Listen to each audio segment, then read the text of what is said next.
Au centre d'une rue animée, tout vous paraît étrange. Il n'y a que des femmes. Une alerte d'actualité arrive sur votre téléphone. Tous les hommes ont disparu. Tous, sauf un, vous.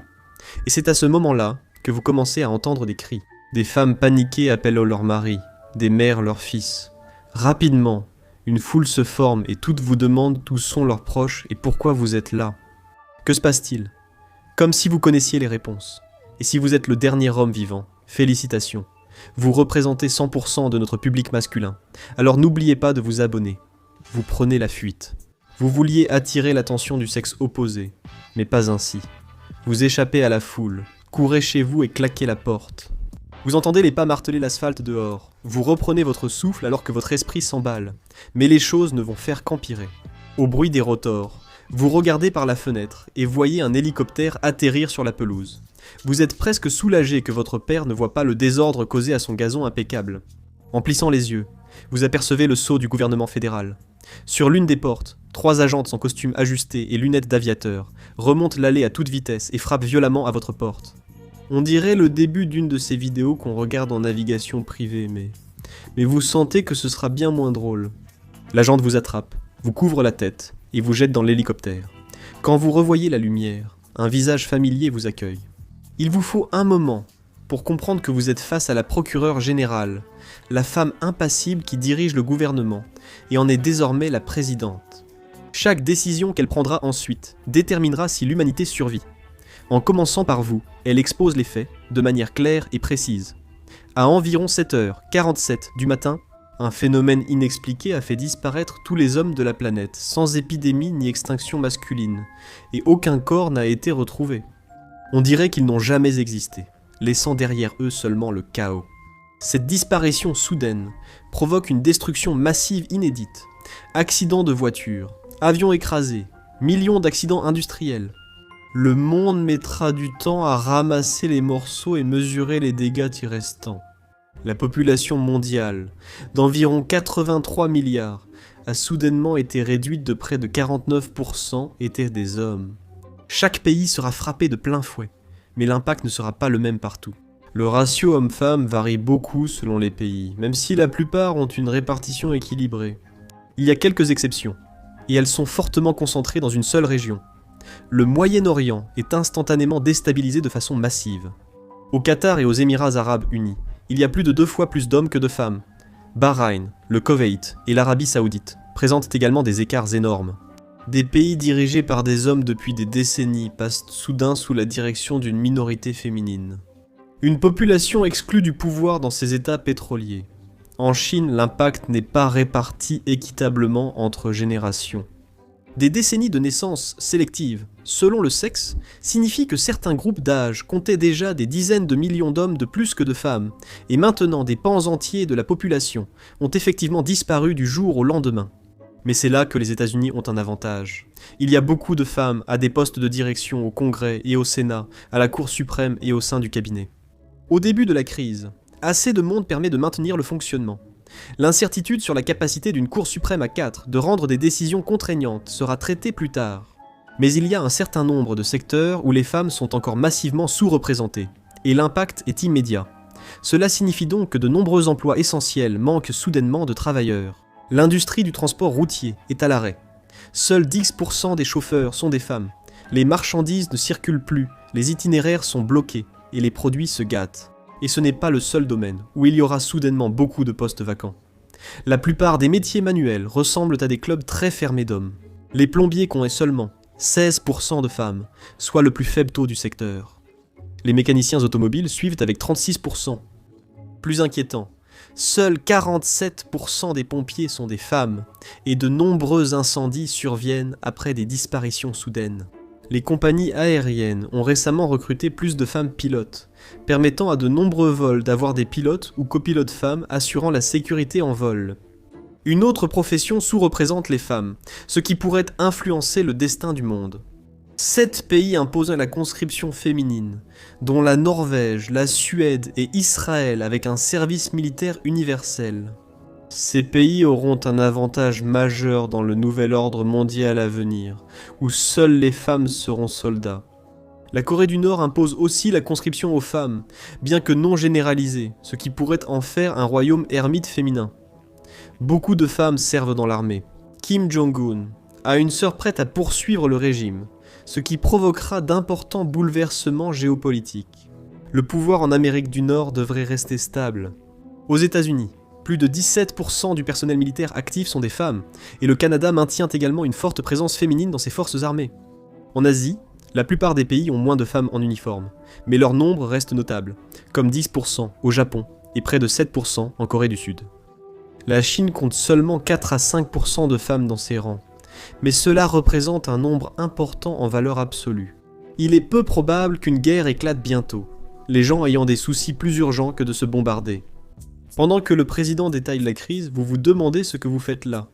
Après tout, vous êtes un gars ordinaire, au salaire minimum, vivant chez vos parents, sans petit ami. Désormais, l'avenir du monde dépend de vous, ou plutôt de vos jambes, car sans vous, l'humanité disparaît, et tout va bientôt changer de façon étrange. Au début, cela ressemble à un rêve devenu réalité.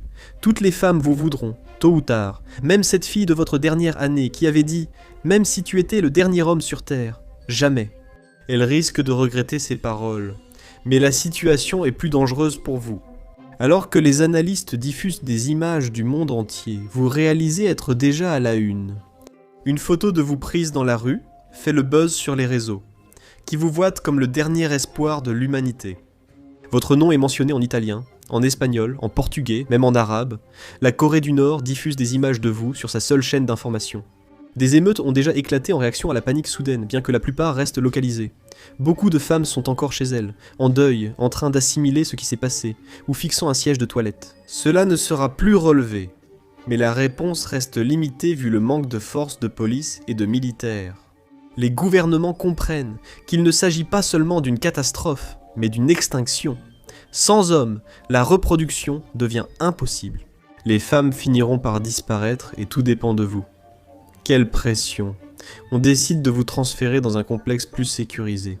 Vous posez quelques questions sur votre rôle dans la repopulation de la Terre, tout en avalant du Gatorade. Vous vous dites qu'il vaut mieux garder vos électrolytes au maximum. Mais la seule réponse que vous obtenez, c'est un roulement collectif des yeux de la part de toutes les femmes qui vous escortent. Non, vous n'êtes pas sur le point de devenir le protagoniste du plus grand anime harem du monde. Il existe des moyens plus sûrs et plus scientifiques de faire cela, mais cela ne résoudrait pas les problèmes du monde de toute façon. Le risque de repeupler le monde avec l'acide désoxyribonucléique d'une seule personne du côté du chromosome X est énorme. Cela entraînerait de la consanguinité en quelques générations. Vous offrez aux scientifiques du temps pour trouver une solution durable. De plus, le gouvernement américain n'est pas seul à vous considérer comme un atout. En route vers l'aéroport en voiture blindée, votre convoi subit soudain une embuscade. Les voitures d'escorte sont englouties par des boules de feu. Votre voiture blindée s'arrête brusquement, et des soldats en sortent en courant. Des commandos nord-coréens, alliés à des milices féminines locales, descendent de la colline armée. Tout ça à cause de vous. Incroyable, non? Une nouvelle explosion frappe la voiture blindée. On dirait que les tireurs veillent à ne pas vous atteindre. Soyons francs, vous et vos nageurs êtes précieux. Vous voyez les troupes canadiennes déterminées, repoussant nord-coréens et milices locales sur la plage. Un soldat explique qu'une fois découvert, un plan d'urgence a été lancé, et des alliés ont veillé à votre sécurité partout dans le monde. En échange de votre acide désoxyribonucléique, il y a assez de vous pour satisfaire tous, entre briefing militaire et contrat d'acide désoxyribonucléique. On ne se sent plus humain, mais comme une infrastructure. Maintenant, la reconstruction débute. Partout, des machines inachevées restent silencieuses. Des centrales tournent avec moins de personnel. Des villes se réveillent sans assez d'énergie pour l'éclairage. Aux États-Unis, il y a assez d'infrastructures pour redémarrer. Les femmes comptent pour 30% du Congrès, et un peu plus d'un quart du Sénat.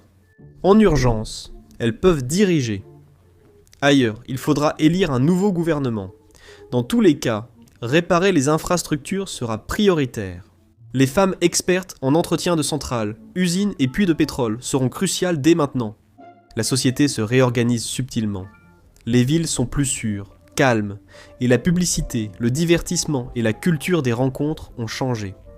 Des secteurs axés sur les hommes disparaissent, tandis que santé, éducation et services à l'enfance prospèrent. Un monde pensé pour deux genres s'oriente discrètement vers un seul. Votre référent scientifique supervise votre rôle dans la repopulation.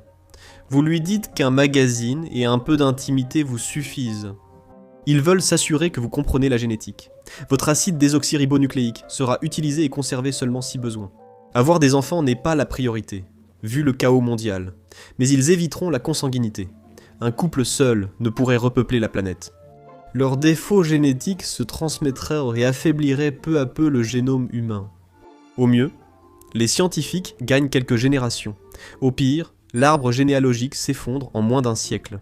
Même avec une planification soignée, les mathématiques reviennent vite. Vos enfants pourraient s'éviter les uns les autres, et leurs enfants pourraient aussi y parvenir. Mais en seulement quelques générations, l'arbre généalogique de tout le monde commence soudainement à se replier sur lui-même. Les cousins ne sont plus un concept lointain, mais la seule option. Il vaut mieux que chaque bébé n'hérite pas de votre mauvais dos à cause de votre nouvelle salle de détente. Dans l'installation gouvernementale la plus sécurisée, vous voyez le monde se reconstruire lentement. L'effondrement économique frappe durement, et de nombreuses industries sont vidées. Les gouvernements instaurent rapidement des programmes de formation, et la population s'adapte. Au fil de l'année, les disparus sont pleurés, et les gens commencent à se reconstruire. Beaucoup de pays retrouvent une certaine normalité. Vous fournissez régulièrement vos échantillons, que le gouvernement approuve lentement pour les femmes souhaitant avoir des enfants. La première priorité est donnée aux femmes qui réussissent les tests génétiques et autres examens pour s'assurer qu'elles sont compatibles. Vous allez bientôt avoir beaucoup d'enfants dans le monde, il est temps de prendre vos responsabilités. Être l'homme le plus important du monde est plaisant, jusqu'à l'annonce de la création du premier embryon humain, cultivé en laboratoire par des experts en édition génétique, bébé Ève. Des scientifiques ont réussi à fusionner les cellules de 2 femmes, créant ainsi un fœtus viable en transformant les cellules souches de l'une d'elles en spermatozoïdes. Les résultats seront connus dans 9 mois, mais si cela marche, tu seras vite au chômage. Cependant, une particularité de cette découverte reste à résoudre. Tous les tests stables de ces nouveaux embryons cultivés en laboratoire ont donné des femelles. Ainsi, à mesure que la crise diminue et qu'une nouvelle génération naît, toi et les garçons partageant ton acide désoxyribonucléique seraient les derniers hommes sur Terre, derniers d'une espèce disparue. Eh bien, si tu es un spécimen unique, au moins c'est un assez bon zoo dans lequel être gardé. Et si la crise avait été encore plus grave et qu'il ne restait que quelques personnes? Et si l'humanité devait tout recommencer? Ou regarde cette vidéo.